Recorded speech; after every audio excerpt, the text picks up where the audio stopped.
the GM staff type of things, right?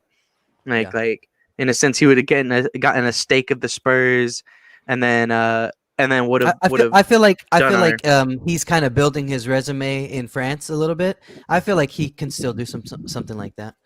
Yeah. In the future, coming back to San Antonio in that regard. I will say though, in terms of like what they were saying about like a missed opportunity for the Spurs, a lost opportunity for the Spurs, I think in the short term maybe, but I mean, a 5-year deal is not the longest amount of time, and Becky Hammon is still young. This is her first head coaching gig, right? Um, I mean, it's not hard to think that the Spurs, whoever their next head coach is, they might not be there for 15, 20 years. It doesn't, I guess what I'm trying to say is it doesn't mean that they have to be there that long, right?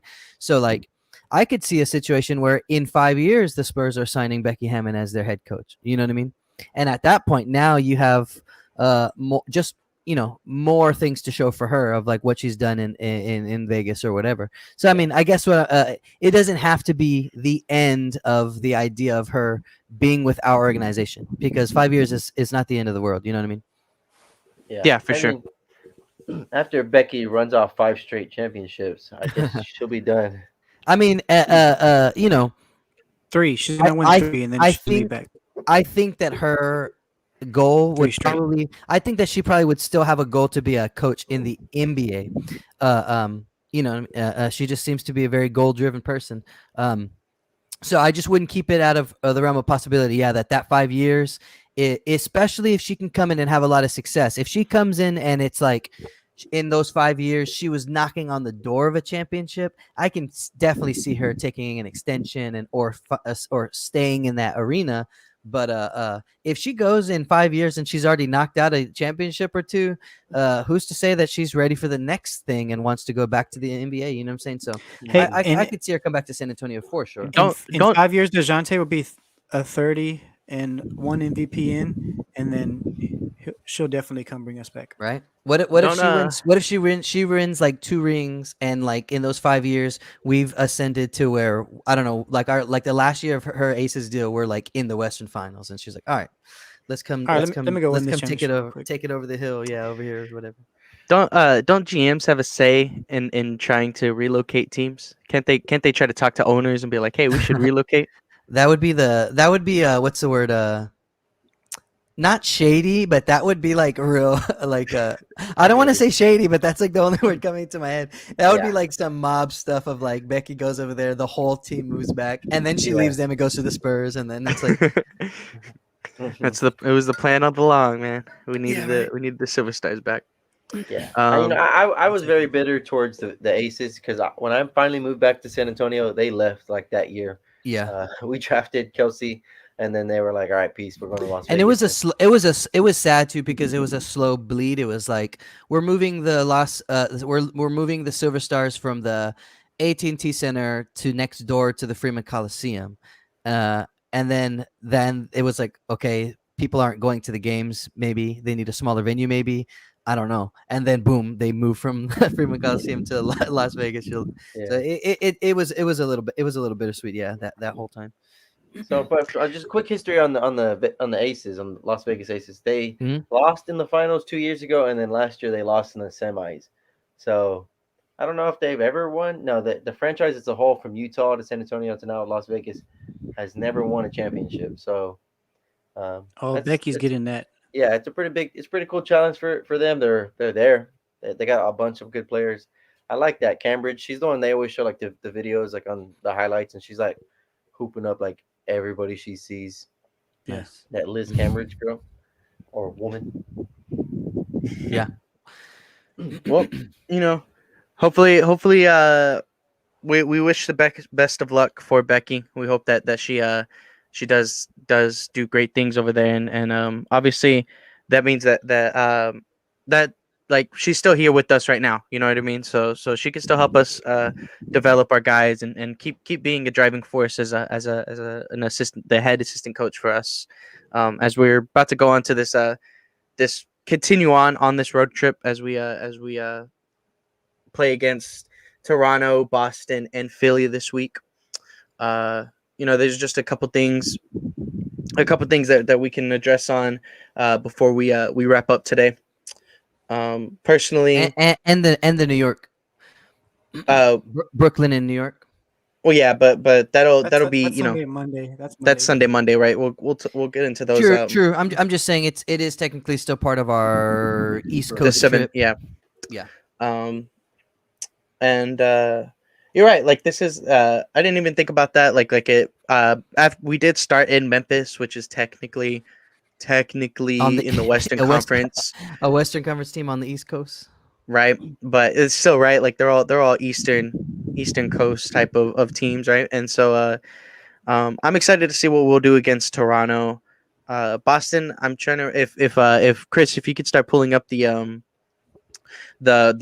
protocol reports and injury reports on Toronto, Boston, and Philly. But Boston, I think that'll be an interesting matchup to see us go against. And then Philly, we've had our fair share of talks about Philly just because of Ben Simmons, but we haven't really talked about their team as a whole. Have we played Philly this year or no? We haven't played Philly this year, Nice. but we have like I said, we have talked about Ben Simmons and that whole situation. I don't know about y'all. I'm definitely still leaning, just to kind of talk about this a little bit. I'm still leaning on the we don't need Ben Simmons now. We have DeJounte. I don't think that fit really works. And Well, when we trade Thad Young and for Ben Simmons straight up, then it'll work. yeah, I mean a Definitely. lot of the counterpoints to people saying that we shouldn't trade for Ben Simmons is that we just need talent. Like we just need talent on our team. That trading for Ben Simmons is just better talent than anybody that we have on our team. And I honestly can't tell you if I think DeJounte Murray is better than Ben Simmons because Ben Simmons hasn't played this year. But like I definitely think that's something that kind of comes into play when it comes to figuring out whether or not we should be trying to trade for a guy like Ben Simmons or not. But what do y'all think about that? And then we'll get right into the East Coast, into the trip. Have y'all like thought anything else on Ben Simmons in trying to trade for him? No. No. That's it. That was quick and easy. Quick and easy. Well, yeah, because it's like you said. If we had to give up the pieces, the answer is no. Yeah. So, but how do y'all feel about this week? What do y'all think that we need to work on? We don't really have to talk about the team that we're playing against too much, but what do y'all think that we need to work on coming off of last week going into next week? Grab the damn ball. Yeah, right. I mean, effort. If you're out there, just have pride in getting defensive stops. Getting defensive rebounds, that type of stuff. Just don't let the ball fall right in front of you in a 1 point or 1 possession game. Stuff like that. That's things that it's not talent. It's not. So that's the type of stuff that we could build on from last week. Just like the Memphis game, the Detroit game. Like, let's not go out there and get thrown around by these teams. The Toronto game might be. I don't know if I saw like a thing about the. Nobody in the crowd for the Toronto game. Yeah. Last night there was nobody in this. They announced that I think the number is for like 3 weeks. I think they said when they start the games in January that they're going to go back to no spectators for. I think the number was 3 weeks. Okay, so don't fall which is good, right? Because that's less opportunity for our guys to be in those bad situations for protocols. Yeah, Expose, yeah. Which I heard Dan saying yesterday that I think it was Golden State or some other team was concerned when they were going to play Toronto in Toronto that they like specifically chose to like not take some of their guys with them on the trip because they didn't want anybody to fall into protocols over there because it's a different country, and I don't even know if they would let them come back or something like that. It's like extra complications for it being international. Right. Yeah. So like Josh was saying, less people around, and that's why they did it. I think it's just because we're kind of hitting another surge. I don't know if Canada's hitting it worse than us or if they're just taking precautions differently than us. But that's just where they're at. Like you said, no fans. Yeah. They're So probably taking precautions. I just don't want our guys to kind of be caught off guard with that, like like miss that like extra juice of like having fans in the building. You know what I mean? Come out like a little like lackadaisical or something like that. So that's just it, just the energy, because I want the energy to get upped up. I don't know if Lonnie and Doug are going to be out this whole week or not, but hopefully we get DJ back, and hopefully the energy's right, just the defensive end. Yeah, exactly. Yeah, Josh, do you have anything to add on to that? I don't, man. It was kind of to me like last week was the lowest of the low. I feel like we could just go up. If we get worse, then I'm not coming on the show next week. Well, I mean, but think about it. I mean, we are still going to be without players. We're still going to be incomplete. We could Yeah, lose. We could lose the games this week. It's like, it's a Oh possibility. yeah. Well, as far as the teams go, as far as win loss, like obviously, like I'm just talking about a play in general. Like if we, I don't think we could play any worse. Like if we play like we did last week, we're gonna lose every single game. You know what I mean? More often than Yeah, not. you know what I mean. Like, but Yeah. like Juan said, effort. If we give what we know we can give, we could beat anybody. Like I've been saying this, we could hang with anybody. Like I think that highly of our players, even though we're going to be missing Dougie and Lonnie for, we'll see how many games they miss. But like with our guys, we could still, uh,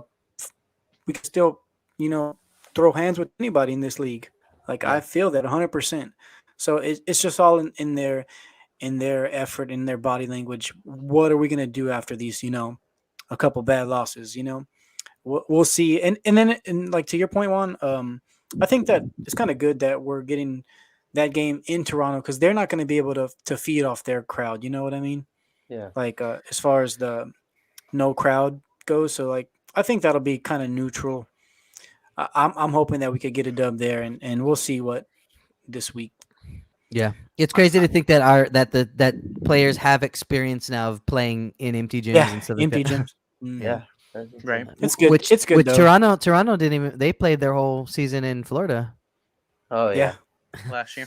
so even this would be kind of different for them. An empty, or they've done it now, like you said, last night's game or whatever. But Yeah. And Chris, I'm with you. I'm with you guys. I do want to see just overall kind of like the execution come back. When you lose DeJounte Murray, you lose your point guard, and we know what responsibilities comes from that position, right? So I'm looking for Derek White to be I need Derek White to be the smartest man on the floor all the time. You know what I mean? So he's been doing good. He's been doing good. I need him to be like nails, man. He has to understand that he's got to be the man. Without DJ, it's got to be him. There's a reason that everybody was pushing for 2 years to have them two play together, because they wanted them to lead us. And so when we're missing one, that's where everybody's looking. So I want to see that. I want to see what the heck are we going to do against Joel Embiid. You know what I mean? Just to continue That guy is a monster. Yeah, yes, yeah. But just to continue the I love, this is not to be negative, and not that I wish for us to lose or for us to play bad, but I love when teams that are have strengths where we have weaknesses. I like when they kind of push at our weaknesses and show the people who actually make those decisions that we need to get better in certain areas. And I hate that it comes sometimes you got to go through that, right?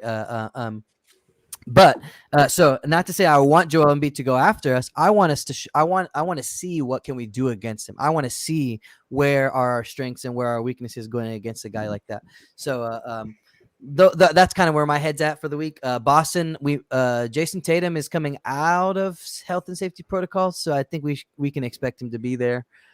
So that'll be good. The last time we played Boston, I think was the game that we went to. No, in San Antonio. Yeah. Keldon, do it. We played on somebody. DeJounte said you're too exactly. Little. So who knows who's going to be on the floor for us? But we played him well. It was a good response game to the last time that Tatum came and dropped like 50 or whatever. So I want to see us continue to. I want to see us play. I think we could play them well. I think we can play Toronto well as well. Philly is the one that I'm looking at. I'm like, I need the Spurs to show me something against that team. I think we have enough to be competitive against for sure Boston and Toronto. Isn't Danny in Philly? Yeah, I was Danny is, but I think he's out. I think as of right now. Mm.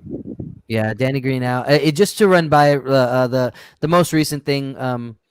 Tyler Johnson is in health and safety as of the 30th, for Philly at least, and then Aaron Henry is day to day. Boston was kind of the same. The only like big people that they might be missing is Enos Freedom. Robert Williams is day to day, but I'm pretty sure he played. Enos Freedom. Yeah, right. Yeah. Ennis being out is actually a big thing for us, just because that's a guy who is pretty solid at like getting like position. Positional boards. And energy and all that kind of stuff. And now that you bring it up, when we played them at home, he came in and cut that deficit down multiple times, I think. So that could definitely help us, especially if we're not going to be at full strength just yet. For the Toronto Raptors, as of January 1st, Scotty Barnes was probable for today's matchup with a knee injury. So, we'll see. I hope that he plays, because I've seen a few highlights and whatnot, and I know that he likes to talk a little bit, and I would like to see him. I would just like to see him play. I think, if I'm not mistaken, he was the 4th pick in the draft this year. Yeah, I wanted him to fall. Like, I wanted Scotty Barnes. That's who I wanted. Scotty Barnes is he was not killer. going to, but every time I watch stuff of Scotty Barnes, I am more and more sold on what that guy is going to be for Toronto, and that's exciting. That's exciting for them. Yeah, so I'm hoping that he plays. I want to see him. He's one of my exciting. He's a very, very exciting player. Very looking forward to see what he could do, to see if he will become one of my favorite players. We are playing against Boston, who has Jaylen Brown, one of my favorite players, if that helps. And I do have a Joel Embiid Philly jersey, so. I forgot. Do you really? Yeah, I do have a Philly. He got the red Philly jersey. Yeah. Golly. I'm glad I didn't wear it today, but yeah. So I think I really do not have anything to add to what y'all were saying at all. I do. I got one more. Okay, thing. Go ahead, Juan. Keldon Johnson, he's trying to step up. He just had some off shooting nights. Like he's trying to, like, Derek's out there. He's running, like Chris said. Derek's had like double-digit assists in these games. He's scoring well. He's being like the head of the snake and everything. Like, I feel like we could compete in some of those games, or maybe like hopefully win against Detroit if Keldon just, has a better game. I know, like, against Detroit, like, he was driving to the basket and getting zero love at the rim. He was getting hacked. So just like, he's trying to stick with it. You're a young kid. He fell all the way, I think, to 4th in the 3-point percentage, like league wide. But just keep letting it fly. Just get it going. We could really use somebody else to step up with Derek, with DeJounte, Lonnie, and Doug out. So I'm looking forward to a bounce back week for Keldon Johnson. Yes. Yeah, Juan. Well, Juan, I'll let you start off the weekly predictions. Then I'll let you just kind of continue off of what you're saying and keep going. What do you think? How do you think this week's going to go for us? I'll go 2-1, just based off of the guys we got out. But the way we still could have won those games last week, I think we'll roll into it this week. Like, we kind of bounce back. We have like bad losses. We bounce back and get good wins, and then off the good wins, we have bad losses. So bad losses. So what you're saying is we're due for some good wins. That's exactly what I'm saying. So I think we'll go 2-1. I'm scared of Joel Embiid and the 76ers, especially if we got like bodies missing and we have like an 8-man rotation like we did against Detroit. We might get thrown around. So that I'll go 2-1 though. Toronto and Boston, I think we can take down. Josh, I assume I know what yours is, but I'll let you. No, I'm gonna go the same, just because Joel Embiid same. is one of What? my favorite players. That's Who why. won?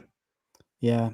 Okay. I just like Joel Embiid. Like but it's like Chris said. Like I feel like Did you when those guys got our did Jake's you like, just gonna get say you. Joel Embiid's one of your favorite players?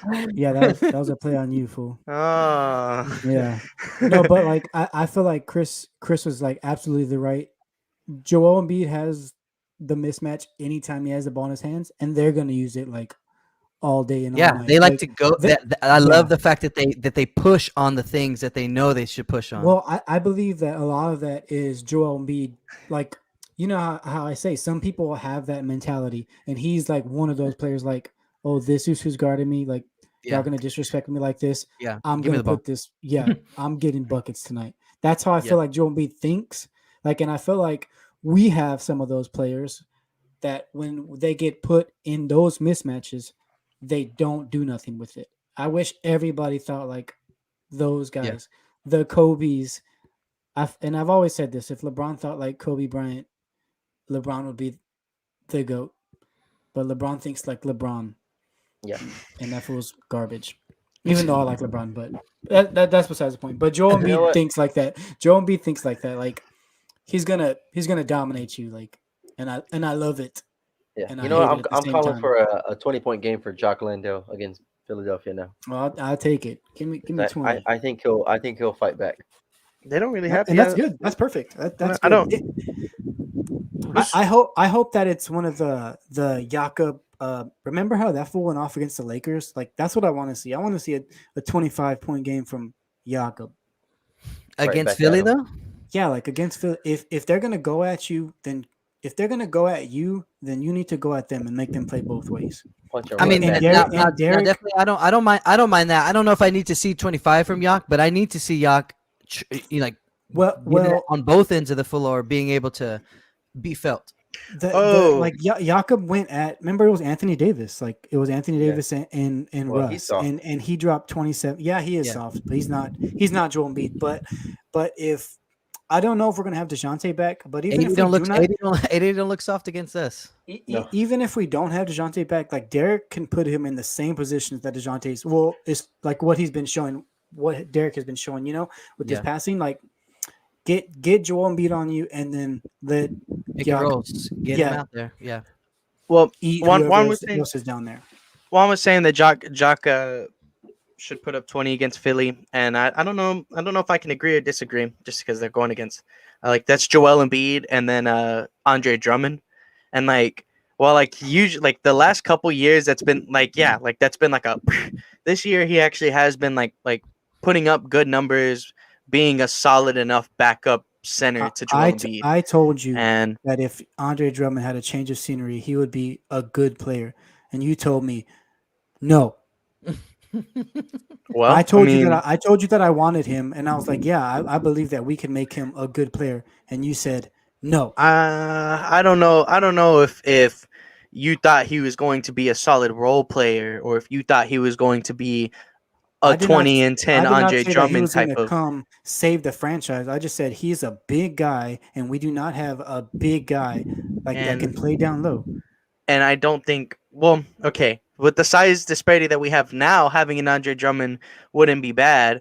But when we were talking about that stuff last year, we had the same thing last size year. disparity last year. Yeah, I No, don't I mean, understand. but when we had the likes of like LaMarcus, Jakob, even like Gorgie at the end of the year, like I mean, I was never on the side of I wanted Andre Drummond on my team. I still don't want Andre Drummond on my team. Let me But- say though, because in the same breath though, you started the conversation by saying that it's tough against a team like Philly because when they sit Joel Embiid, they bring out Andre Drummond, and that's why you want a guy like that on your team. Like it's I don't know. There's only like 5 or 6 teams that can pull out 2 centers like that, and all of those teams are in the top like 8 seeds. East or West Conference doesn't matter. Like it's that big of a deal. So Yeah. a matter of fact, that ups my. I was excited to see how we handle Joel Embiid with Yak. I'm going to need Jock Landale and Drew Eubanks and Thad Young, whoever they decide to go with, to put their big boy pants on and not get thrown around by Andre Drummond. You know what I mean? Like, I need to see that. Because that he's going to Dwight Howard us when the Yeah, second exactly. gig Like, comes off, I'm- and then I'm- we just get smashed in the second I'm unit. 2, 3, 4 years. I'm like 5 years past that. I'm tired of that.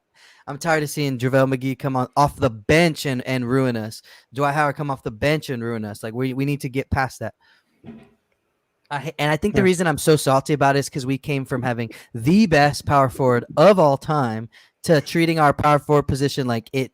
Like You're like, it's- we don't need it. It just Yeah, worked. I'm like, it just I worked for think- 20 years. I we think don't that- need it. I think that's what bugs me the most is I'm like, we know exactly what can come out of that position, and we're so weak right now at that spot. Anyways.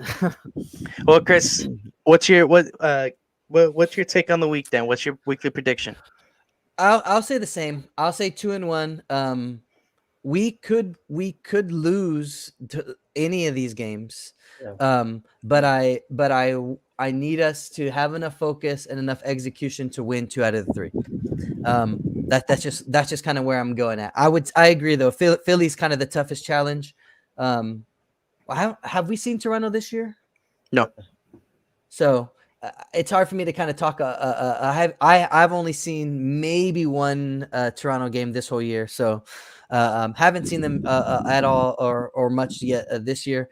Boston, I think we can play them well enough to win. We got to come ready for Philly, but I'll say 2-1. Yeah. So I'm going into the Toronto and Boston games thinking that we're not going to have Lonnie and Doug.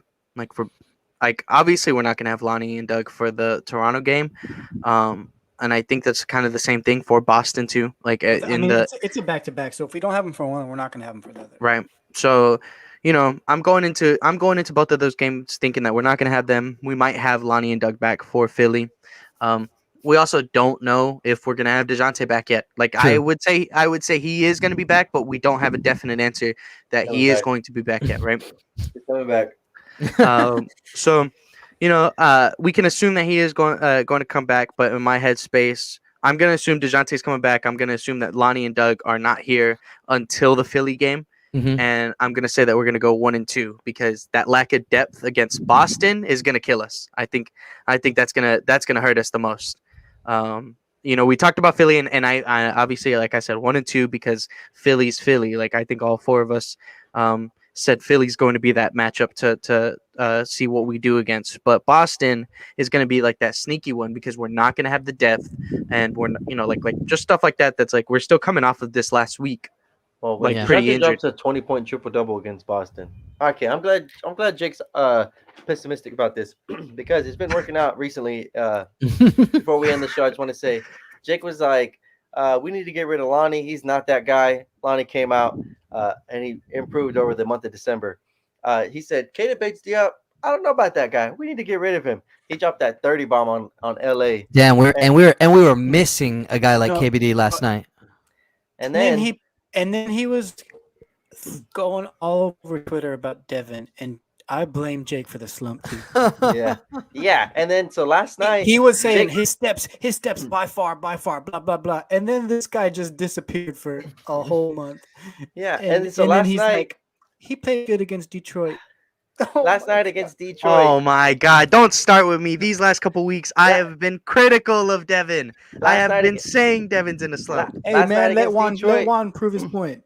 Last night against Detroit, it was like 3 minutes to go, and we cannot get a bucket to save our lives. And Jake's like, man, we need to stop. I don't have no idea why Bryn Forbes is out there. Immediately right down the other end. Yeah. Boom, big bucket Bryn. Jake goes, well, I guess good shot. We need defense though. Boom, another big bucket Bryn. And then boom, another one. And then another one. And I was like, my goodness, Jake, just keep saying like Bryn needs to get out of the game because it's working. He is banging these threes. And so it was a done deal ever since he was talking mess on dang, what's his name from Gallinari, not Gallinari, sorry, Bellinelli. And then we went to the game and Bellinelli hit the game winner. Hit the game winning three or like that. I remember that. Yeah. So yeah, I'm glad Jake is a little pessimistic about the week. It'll shape out for us.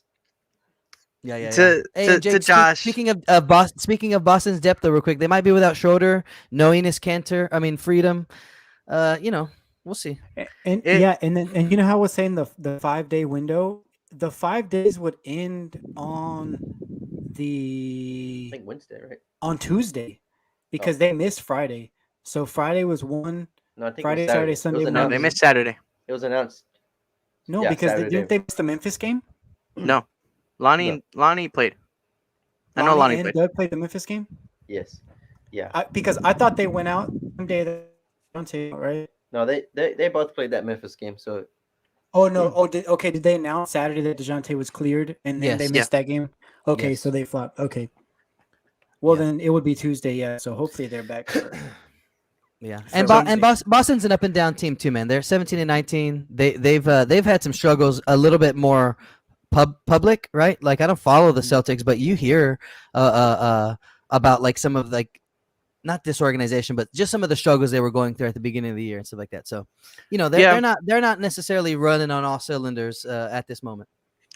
And no kidding. I mean, I'm not saying that like Boston's like this undefeatable team or anything like that, but they do have Jalen Brown. They have Jason Tatum, and And that's when why it makes me feel good at our record. We don't have those guys. when Yeah. those guys put up if those guys put up 25 apiece, and then they just have like a little bit here and there from the rest of the guys. Yeah. I think sometimes that can just be more than enough, especially if we are shorthanded. But You it's know? exactly what I tell you about. You look at like 25 apiece from Jalen Brown, and he has 1 assist on the game. And DeJounte drops 18 points and 10 assists. Like, who's the better player? Who impacted the team more? And DeJounte's defensive side. Yeah. It's just it's all relative. You see buckets. People see buckets, and they think those guys are stars, but they don't got That- enough. That's all. playmaking in That's the all team. they want to see. If Yeah. you score, then you're an all-star, and it's Right. kind of ridiculous. I think singling out Jalen Brown and Jason Tatum are kind of the two of the exceptions and not like the normalcy. Like you, for the most Of part, what? of Exception to stars, what rule? like stars that don't pass. Like I mean, I can kind of name off a couple, right? Like even Devin Booker, at that point, right? Like Jason Tatum, Devin Booker, Jalen Brown, those are like the three most prominent people that I could think of that score the ball but don't play make, right? Don't play make too much. And But so then you're saying that they're exception that they could still get it done even though they play like that. no, I'm saying that like the other stars in the league do have playmaking ability. Your Trae Young, your Luka Doncic, Chris Paul, LeBron, like those Jokic, right? Like those guys do pass the ball. Those guys are stars and do dish out the ball a lot. Like when we like, I feel like we've talked about like the whole like, well, these guys like DJ does this and these guys don't, and I feel like we kind of just single out the people that don't when there are plenty of stars who do pass the ball, who do like have that extra push to their game, and honestly it kind of shows. So DeJounte is better than all three of those guys. It kind of shows how every team is doing except for Boston right now because they don't have the playmaker. Well, Even I mean, Phoenix before has Paul. Chris Paul.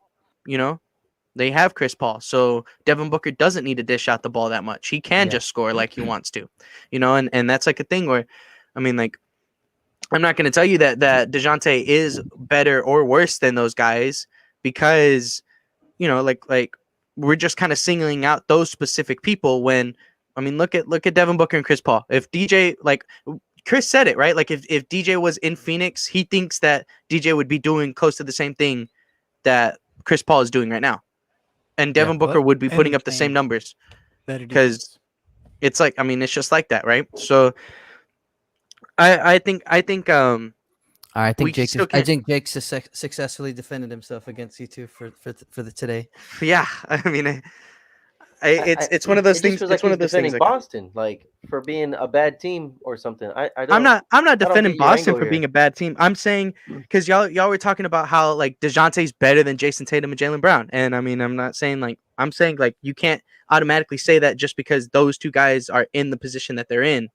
If Jalen Brown did have a playmaker on his team and didn't have Jason Tatum, No, he we're would just be. saying I like think in terms of like the media exposure, the love those guys get for being a team under 500. Yet they get like love as if like they're They some of have the best two players. all-stars, like all-stars that around the league are, they would say, that they are all-stars, that they're those guys, and they cannot do it.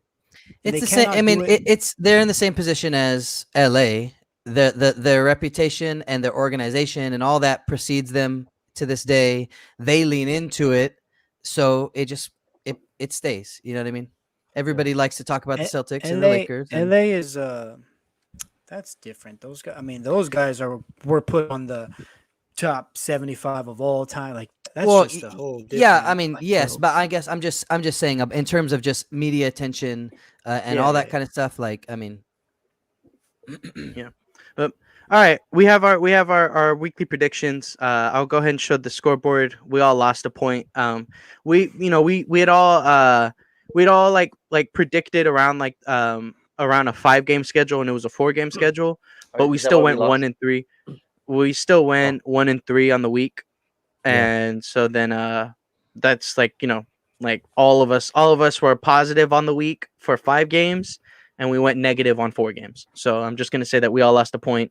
I think that's fair. That nobody gains anything. We all just lose because Yeah, but I made a prediction thinking DeJounte was going to drop 30-point triple doubles in each game. So Yeah, me too. you could have changed your prediction. You could have. oh, okay, my fault. You said you're the one who gave out the breaking news. So I mean But with that, do y'all have any last statements on the week? Anything that to add on from what we've said before we close it out? Nope. Go Spurs, go. Nope. Spurs go, yeah. One last, like I said, the same thing that'll make you laugh, make you cry. Shout out to DeMar DeRozan on his 2 buzzer beaters in a row. It was cool to watch. It is. The MVP. You know what? I'm kind of happy that he hit the buzzer beaters, and I'm glad, like I told you. But like, why the hell would you not shoot threes for us? Now you want to make one-legged threes and threes with 2 guys in the corner. Give him the ball with 3 seconds left, and that's the only choice he's got. Actually, they gave him the ball with like 10 seconds left, and he just dribbled the whole shot clock out. Shot every, and I was like, "What the hell are you doing tomorrow?" Yeah. Did you see the away announcers when this was happening? It was like he's got 8 seconds to go, and then the one guy is like, "Does he know that?" Because he was just standing still. He's just sitting there. Yeah. Yeah.